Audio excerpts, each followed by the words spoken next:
Et salut à tous, c'est Tommy. Pour ceux qui connaissent pas encore la chaîne, je fais de la reconstitution historique viking, donc ça veut dire qu'on essaye de comprendre le mode de vie des Scandinaves de la période viking et de reproduire ce mode de vie. Donc mon nerdisme, c'est ça, c'est de me plonger dans des bouquins qui parlent de l'histoire de ces gens-là et de regarder de près des pièces de fouilles, des choses comme ça. Ça fait 10 ans que je fais ça et je ne suis pas historien, je suis pas archéologue non plus, mais j'ai acquis au fil du temps pas mal de connaissances sur le sujet de niche qui est les Scandinaves de la période viking. Aujourd'hui on va voir la vidéo de Gurki sur la nourriture, donc je mange comme un viking pendant 24 heures. Gurki c'est un youtubeur québécois assez en vogue avec le vent en poupe en ce moment et généralement il parle de nourriture, donc on va voir ça ensemble en toute bienveillance. Bien sûr je ne m'attends pas à ce que ça soit parfait, ce n'est pas un youtubeur d'histoire, donc c'est tout à fait normal si ce n'était pas parfait. Aujourd'hui, je vais manger comme un véritable viking pendant 24 heures. Depuis très longtemps dans mon développement humain, les vikings m'ont fasciné, que ce soit dans des séries comme Vikings ou dans d'excellents mangas comme Vinland Saga. On a l'habitude de les voir comme des guerriers sanguinaires, musclés, féroces, qui mangent de la viande et qui conquérissent des territoires. Mais qu'est-ce que ces guerriers redoutables mangeaient réellement dans leur vie de tous les jours? Alors déjà j'aime bien le truc de départ, hein, c'est que il parle un peu des clichés autour des vikings, hein, c'est super cool. Bon, bien sûr, son costume, ça doit être un costume qu'il a acheté pas cher, et voilà, donc les Vikings ne s'habillaient pas du tout comme ça, hein, et en plus, bon là, c'est une marque qui est assez connue, hein, qui fait pas mal de vêtements soi-disant vikings et soi-disant médiévaux. Donc bon, ça, disons que ça fonctionne, ça fait illusion pour les gens qui s'y connaissent pas trop. Après voilà, on lui en veut pas de pas avoir un costume 100% historique, c'est pas un souci. En reproduisant des recettes tirées de ce livre juste ici. Alors super bien, hein, ce livre je l'ai aussi, et si vous voulez en apprendre plus sur ce que mangeaient les vikings voilà, pendant la période viking, donc milieu du Moyen-Âge, c'est un très bon bouquin. Et je pense que du coup, les auteurs doivent se demander pourquoi il y en a 200 qui sont partis dans les dernières heures, alors que habituellement ils doivent en vendre genre 1 ou 2 par semaine. Voilà. Mais ouais, super livre, je recommande fortement. J'ai sélectionné plusieurs recettes qu'on va tester aujourd'hui, comme par exemple le pain cuit dans un tissu, la bière aux œufs, le porridge du voyageur et encore plus. Suivez-moi tout au long de la journée, on va manger déjeuner, dîner, souper, comme un vrai viking. Il montre des recettes que nous aussi on a essayé en reconstitue, donc ça fait vraiment plaisir. On va faire le porridge du voyageur. Dans la société viking, le porridge était essentiel parce que c'était surtout fait avec des ingrédients non périssables, donc très pratique pour amener sur les bateaux, pour les voyages, pour les commerçants, pour les longues distances. Oui, c'est vrai, c'est quelque chose qui se conserve assez facilement, et même pour nous en reconstitue, quand on part en campement, on n'a pas de frigo, donc c'est super pratique de pouvoir faire des choses comme ça. Donc on va faire, voilà, je pense que c'est ce qu'il va montrer, il va sûrement montrer comment il le prépare, hein, et ça va être très très pratique parce que ça nous permet de conserver les aliments facilement, même en plein été, dans des tentes qui ne sont pas refroidies, hein, du coup.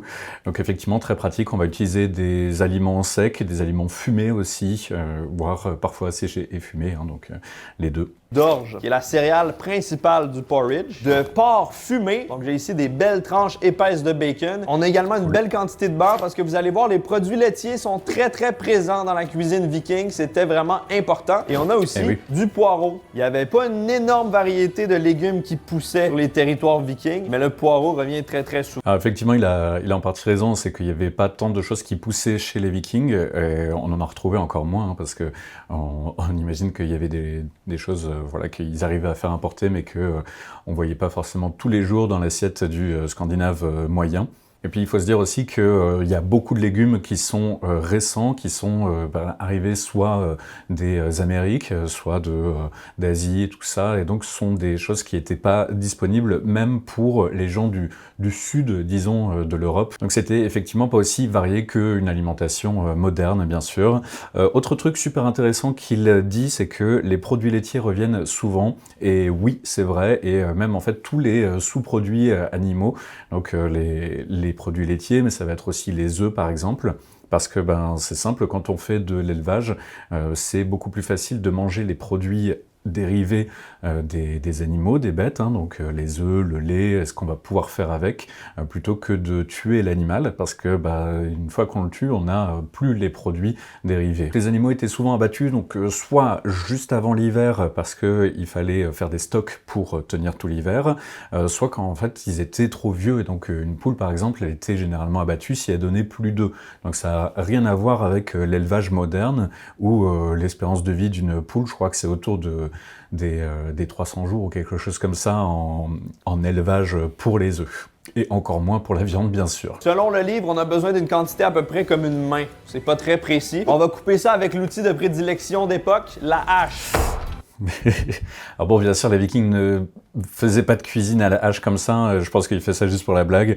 Et cette hache n'a rien d'une hache viking. Et d'ailleurs, j'avais fait une vidéo pour parler des haches vikings, pour aussi les comparer aux haches modernes.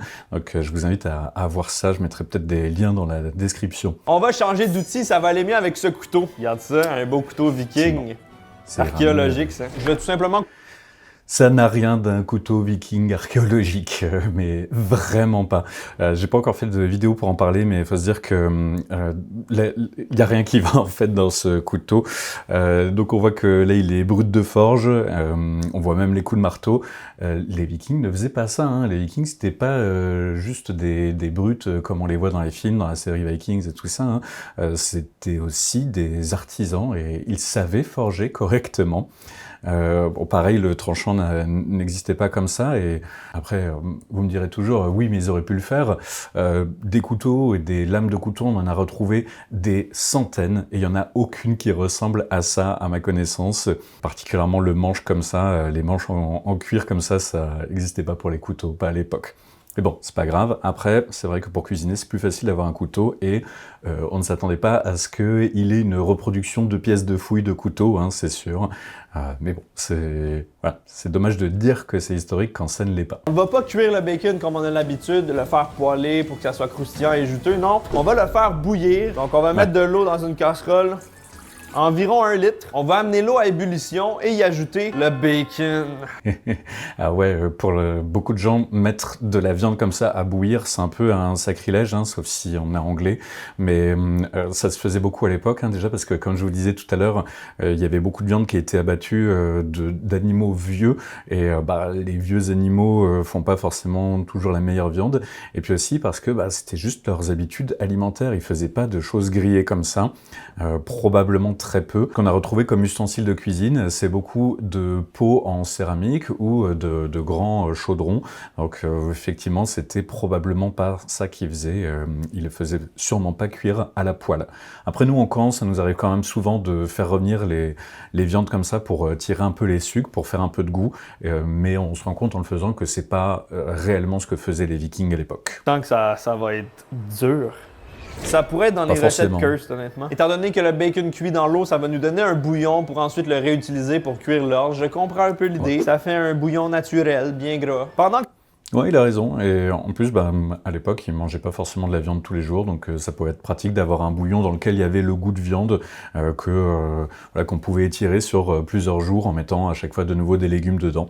Donc, ouais, très bien. On va maintenant couper notre bon bacon bouilli en petits morceaux à l'aide de ce couteau viking authentique qui ne vient surtout pas d'un site web douteux. Maintenant, tout ce qui reste à faire, c'est transférer notre orge cuit dans la poêle avec le beurre fondu et les poireaux. Et quand on y pense, c'est un peu comme un risotto, mais viking. On peut le voir comme ça si on veut, hein, finalement. Et au passage, on voit que c'est un repas salé, et effectivement, le repas sucré, c'est quand même un truc assez moderne. Et au Moyen-Âge, il y a de grandes chances qu'en fait les Vikings mangeaient plutôt plus de salé, que ce soit le matin ou le soir. Et d'ailleurs, ils avaient sûrement, probablement quelque chose comme 2 vrais repas par jour.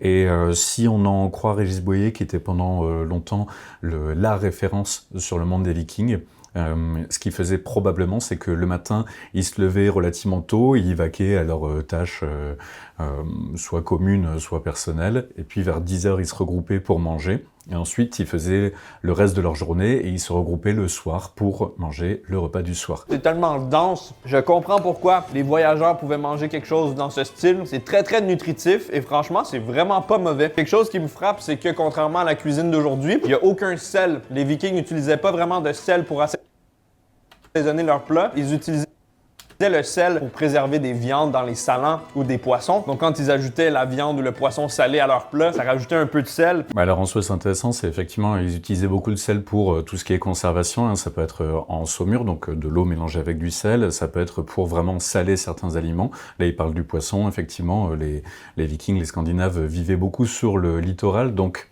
mangeaient pas mal de poissons, de fruits de mer. Cela dit, il dit que les Vikings ne salaient pas du tout leur plat, et ça, bon, déjà c'est assez dur d'être catégorique là-dessus, parce que on sait que les Vikings faisaient importer des épices, et il y a même un truc, alors pour le coup j'ai aucune source qui en parle sérieusement, mais il y a le fameux sel viking qui est fumé en fait, et qui est généralement utilisé dans la cuisine, donc bon, voilà, une fois de plus, hein. Ça, j'ai pas des masses de sources là-dessus, et ils n'ont pas laissé de livre de recettes sur le sujet. Nous, ce qu'on fait généralement en campement, c'est que on a du sel comme ça dans des petites poteries, et ça fonctionne très bien. T'es allé chez Goodyear, ou t'es allé au garage, t'as demandé des tailleurs d'été brûlés.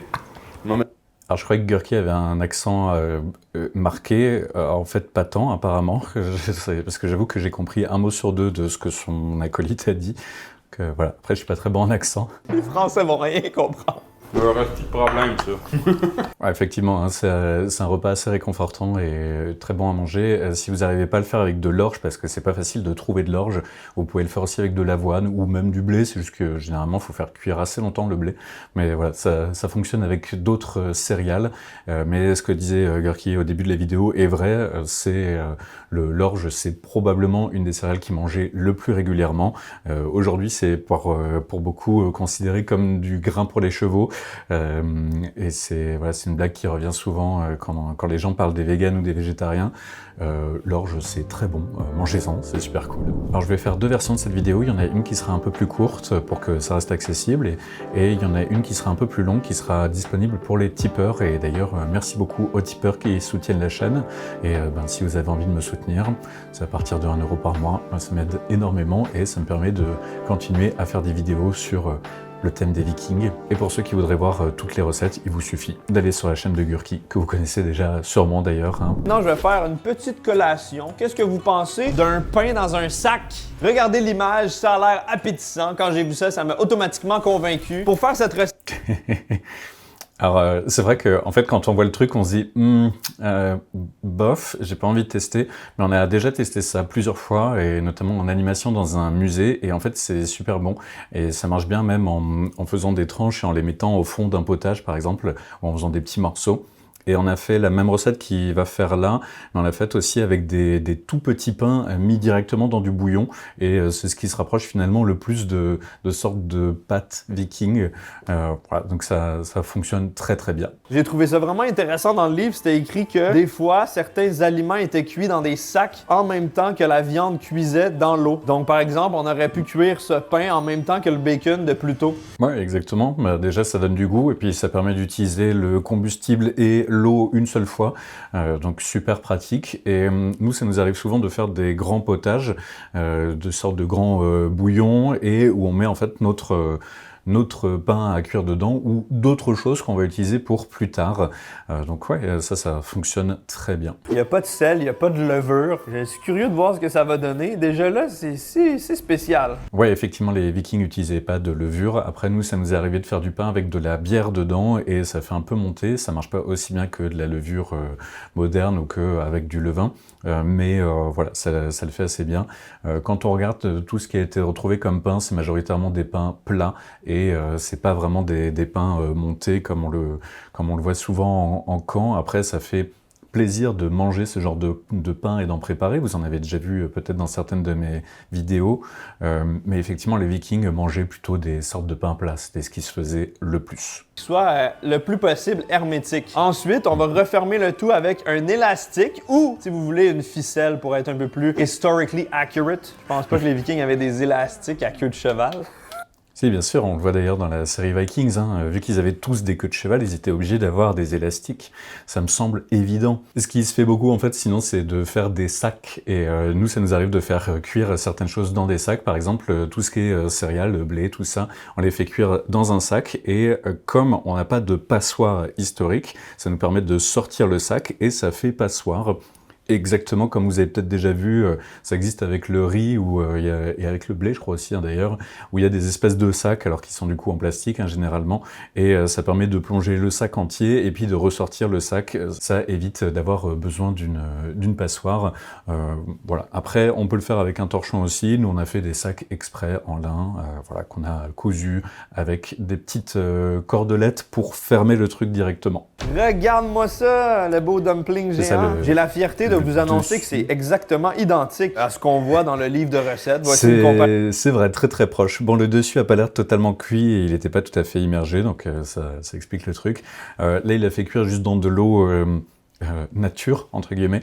Bien sûr, quand on le fait cuire dans un bouillon, ça a franchement meilleur goût généralement. Oh, que c'est dense! On dirait une grosse barre tendre. Évidemment, d'habitude, c'est servi avec d'autres choses, en accompagnement, avec de la viande bouillie, des légumes. Là, je vais vraiment le manger tel quel, comme si c'était une petite collation viking. Ça risque d'être un peu pâteux et bourratif. Tu mets un petit filet de miel, si jamais t'es un bourgeois et que t'as accès à du miel, ça peut être quand même cool. Je pense que... Ouais, comme il le dit, hein, si t'es un bourgeois et que t'as accès à du miel, ouais, effectivement, le miel à l'époque, ça coûtait relativement cher. Faut se dire qu'il n'y avait pas de ruche comme aujourd'hui, où on pouvait juste enlever des sortes de... Je sais plus comment ça s'appelle, je crois des rayons, quelque chose comme ça, et récupérer du miel. Fallait détruire une ruche entière pour récupérer du miel. C'était pas le même truc. Il y avait du miel, mais voilà, c'était pas forcément ce que tout le monde mangeait tous les jours. Je pense que j'ai déjà mangé du Jeep Rock, plus goûteux. Toutes tes références de dude. Ouais, c'est sec hein, comme ça. On voit que ça a l'air sec et assez compact. Faut se dire que, comme il le dit, hein, c'est plus quelque chose à manger avec d'autres choses. Donc si on mange ça dans un bouillon ou voilà avec des légumes, ou je sais pas, imaginez manger ça avec des saucisses lentilles ou un truc du style, ça fonctionne bien mieux.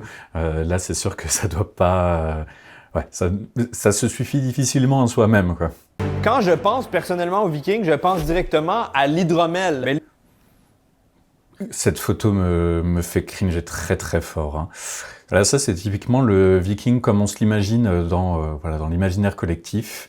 Ça n'a rien à voir avec un vrai Viking. Mais vraiment, là, il n'y a rien qui va, en fait. Alors on peut se dire, ouais, la corne à boire, le cuir, machin, tout ça, la fourrure, mais en fait, le costume viking n'a absolument rien à voir avec ça, et je vous mettrai des extraits pour que vous puissiez voir à quoi ressemblait un vrai costume viking. Une fois de plus, oui, ils auraient pu faire des choses comme ça, ils avaient la possibilité de le faire, mais ils l'ont pas fait. Et ça, on en est vraiment sûr, parce que on a retrouvé tellement de morceaux de vêtements, tellement de descriptions de choses d'époque qu'on sait qu'il ne faisait pas ça. L'espèce de tour de tête en cuir horrible, tous les trucs comme ça, qui en plus c'est absolument pas pratique, hein, avoir un nasal de tour de cuir, pourquoi faire? La question du maquillage, ça c'est encore autre chose, on reviendra probablement dessus dans une autre vidéo où on parlera aussi peut-être du tatouage chez les Vikings. Voilà, porter de la fourrure, en fait les Vikings ne portaient très probablement pas de fourrure comme ça. Ou alors, dans des cas très extrêmes, où en fait, c'était pas des vêtements de tous les jours. La corne à boire, au final, c'est quelque chose qui était effectivement utilisé, mais extrêmement rarement, alors que, voilà, on a tendance à toujours parler du viking et de sa corne à boire. En vrai, il buvait plutôt des choses comme ça au quotidien, des godets, hein, des godets en céramique, éventuellement en bois aussi, donc rien à voir avec des cornes à boire recouverte de cuir. Pourquoi recouvrir de cuir une corne à boire? Les Vikings buvaient beaucoup plus de choses que de l'hydromel, entre autres de la bière. Et donc ici, on a une variation d'une boisson à base de bière qui s'appelle le Ale Nog. C'est vrai, ils buvaient effectivement autre chose que l'hydromel. Ils buvaient de la bière et majoritairement 3 types de bière. Une bière assez légère pour tous les jours, hein, et vraiment très légère. Ça permettait juste de conserver un peu plus facilement l'eau, parce que l'eau a tendance à tourner alors que la bière très légère en alcool ne tourne pas forcément. Il y avait aussi une bière un peu plus forte pour les petites occasions et une bière très forte pour les grandes occasions. On sait aussi qu'ils faisaient importer du vin, mais comme pour toutes les choses importées, ce n'était pas pour le commun des mortels. J'ai ma corne à boire pour le plus d'authenticité et on va verser cette mixture. Pour plus d'authenticité, très bien. Alors pour le coup, sa corne à boire est pas horrible, on va revenir juste un tout petit peu en arrière. Ma corne à boire. C'est pas la pire des cornes à boire, et on voit qu'il y a un petit anneau en laiton autour. Alors il y a des choses comme ça qui ont été retrouvées effectivement, mais déjà, c'est pas sûr que c'était pour boire celle-ci. Il est possible que ça soit pour y garder des trésors, parce qu'on a retrouvé des trésors dans des cornes. Et c'est des trucs un peu plus décorés que juste un anneau comme ça. Mais bon, c'est déjà mieux que beaucoup de cornes, et c'est déjà mieux que de mettre un machin en cuir dessus. Donc voilà, c'est pas mal. Et on va verser cette mixture encore légèrement chaude, mais pas trop chaude dedans. Faut éviter de verser des choses chaudes dans une corne parce que ça se déforme à la chaleur en fait. Donc évitez ça. Et en plus, il y en a certaines qui sont vernies. Alors avec certes du vernis qui est censé être alimentaire, mais le chaud peut commencer à le décrocher. D'ailleurs, on voit qu'il y a des endroits où ça commence à être le cas. Hein. On voit ici, ça commence à se décrocher un peu. Il y a des endroits où c'est rifté. Et ouais, vous allez vous retrouver à boire du vernis en fait, donc c'est pas génial. On dirait vraiment du jus de citron et du miel. Les œufs, on les sent pas. Il n'y a pas de grumeaux, il n'y a rien. Aussi, ça permet de boire facilement des protéines avec les œufs, parce qu'il faut se dire que comme les Vikings mangeaient beaucoup de racines et de légumes, ils n'avaient pas accès à autant de protéines que un homme moderne peut avoir en mangeant de la viande 2 fois par jour comme certains. Donc c'est pas mal d'avoir des protéines comme ça. Donc là, je pense qu'il a choisi des recettes qui sont intéressantes à montrer, mais en vrai, manger tout ça dans la même journée pour un Viking, c'était très probablement jamais le cas, parce que là, c'est presque du repas de fête hein, pour certains trucs, donc clairement, c'est pas ce qu'il mangeait au quotidien. Mais je trouve que c'est cool d'avoir montré des recettes qui sont plutôt réalistes. Je pense que c'est en grande partie grâce au livre, et c'est cool de sa part d'être allé chercher un peu plus que juste des recettes qu'il aurait trouvées sur Internet ou sur YouTube. Donc merci à lui d'avoir fait cet effort et d'avoir transmis 2-3 petits trucs comme ça. Bien sûr, voilà, c'est pas parfait, mais bon, on s'y attendait et on sait que son niveau d'expertise sur la cuisine viking est forcément très faible. C'est normal, on s'attend pas à ce que ce soit le cas de la part d'un youtubeur qui ne s'intéresse pas à l'histoire d'habitude.